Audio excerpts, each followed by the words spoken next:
Comprendre les blessures émotionnelles.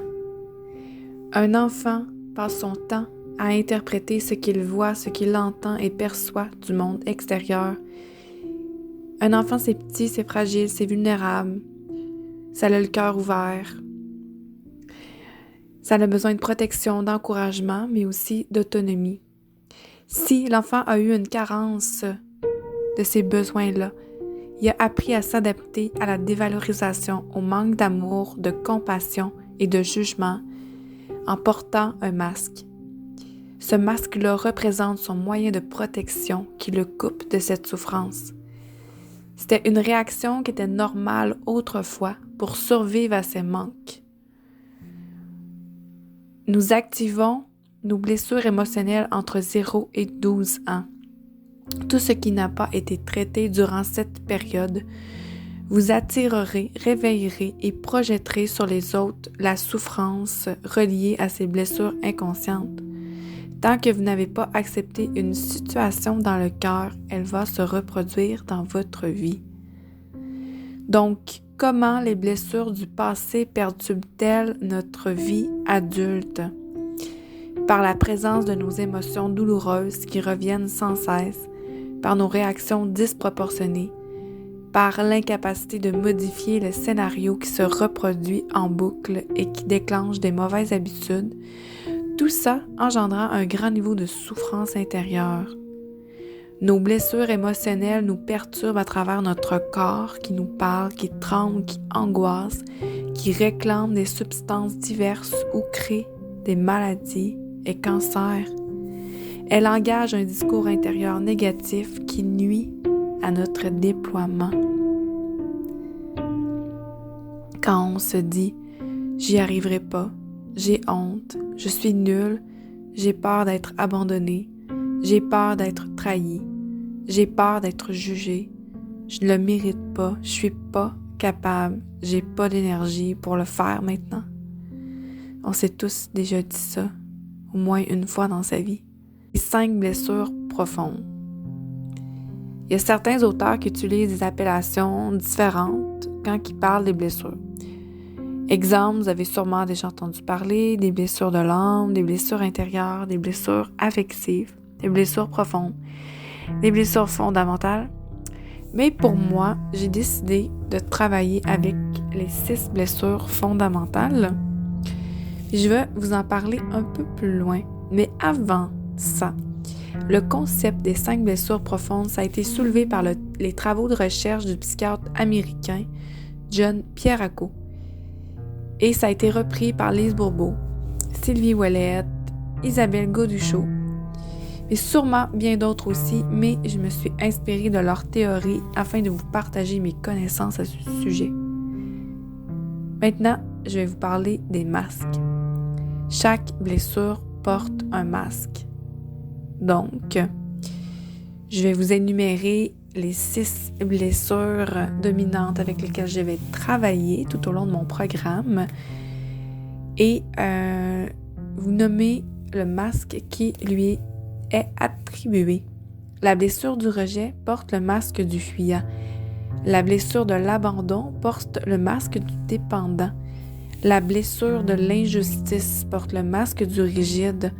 La blessure de l'humiliation, le masque du masochiste. La blessure de la trahison, le masque du contrôlant. La blessure du jugement, le masque du perfectionniste. Et ça, c'est moi qui a déterminé le masque pour cette blessure-là parce qu'il n'avait pas été élaboré et moi, j'ai préféré le faire un peu pour qu'on comprenne que le comportement principal de la blessure du jugement, c'est vraiment le perfectionnisme maladif. Donc, un peu pour vous décrire ce que veut dire masque, bien, je pourrais dire que nous cachons inconsciemment la blessure qui nous fait souffrir parce que nous avons peur de la regarder en face et de la ressentir. On porte des masques pour se protéger, mais ça aggrave notre problème parce que nous cessons d'être nous-mêmes. Chaque blessure porte un masque différent. C'est un système de défense qui est mis en place dans le but d'éviter de souffrir ou ressentir la douleur. Donc, quand la blessure est active, nos pensées, nos émotions, nos réactions et nos comportements sont influencés par le masque qu'on va porter. Donc, par la blessure qui s'active. Le masque représente la caractéristique ou le comportement principal de la blessure. Il existe une vingtaine ou une trentaine de caractéristiques pour chaque blessure, lui dressant un portrait global. Et c'est possible aussi de changer de masque dans une même journée ou de porter le même durant des mois. L'idéal serait qu'on soit en mesure de comprendre la raison qui nous pousse à le mettre. Donc, prendre conscience de l'éveil d'une blessure en nous.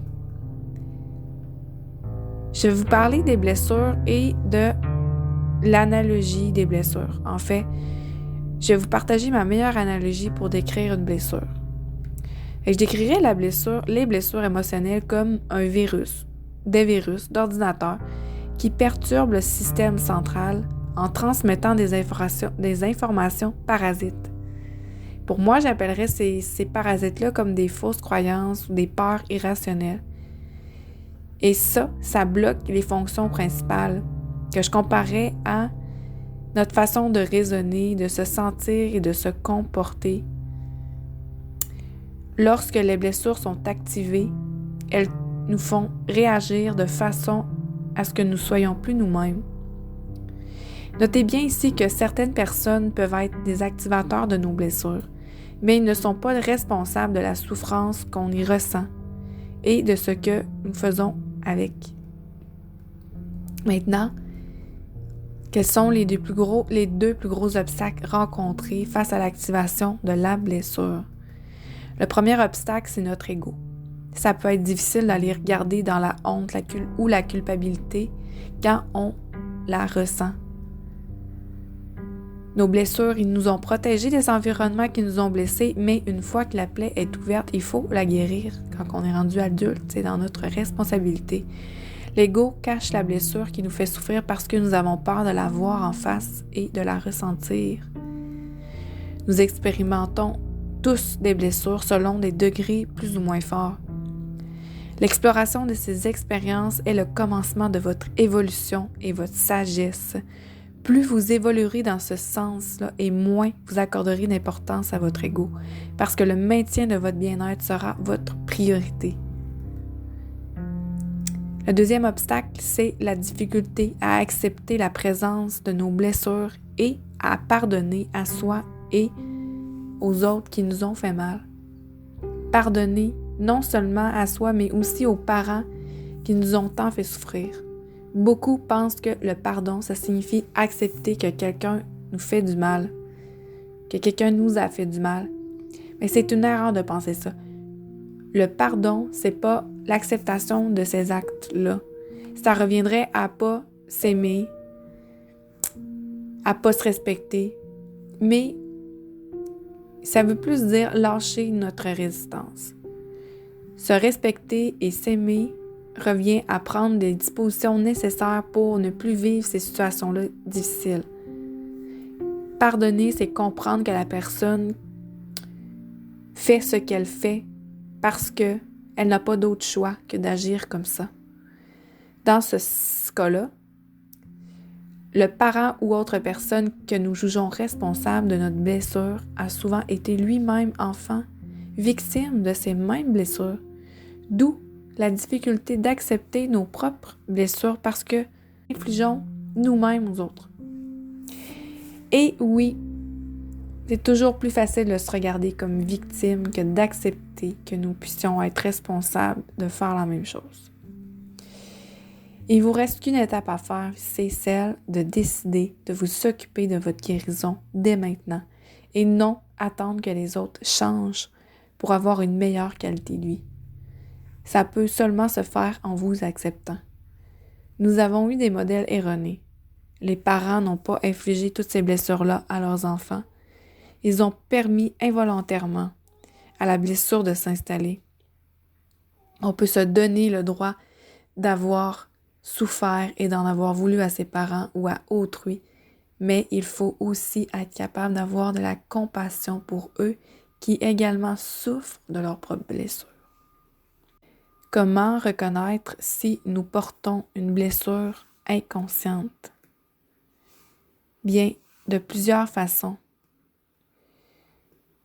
Nous vivons des petits ou des grands traumatismes. Nous vivons des expériences douloureuses ou difficiles encore aujourd'hui.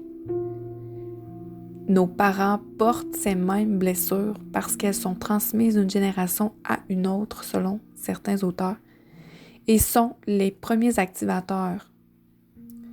Nous vivons des événements répétitifs douloureux. Nous réagissons face à certaines situations. Nous ne sommes pas en mesure d'exprimer notre bonté profonde, donc d'être nous-mêmes en permanence. Nous n'avons pas le contrôle sur nos pensées. Nous avons constamment peur. Nous fuyons ou évitons certaines situations inconfortables. Nous cachons notre vraie nature, notre être, parce que la souffrance ressentie nous empêche de nous y connecter facilement. Nous réagissons automatiquement sous le coup de l'impulsion. Des sensations d'insécurité profonde nous accompagnent encore aujourd'hui. Nous ressentons des émotions douloureuses répétitives telles le stress, les peurs irrationnelles, la colère, la rancune, la jalousie, la déprime, la culpabilité, la honte, la vulnérabilité. Lorsque nous développons des comportements d'addiction pour éviter de faire face à notre souffrance. Et pour finir, nous savons que la blessure vit en nous par l'entremise des réactions physiques comme les malaises, les maladies physiques ou psychiques et les cancers.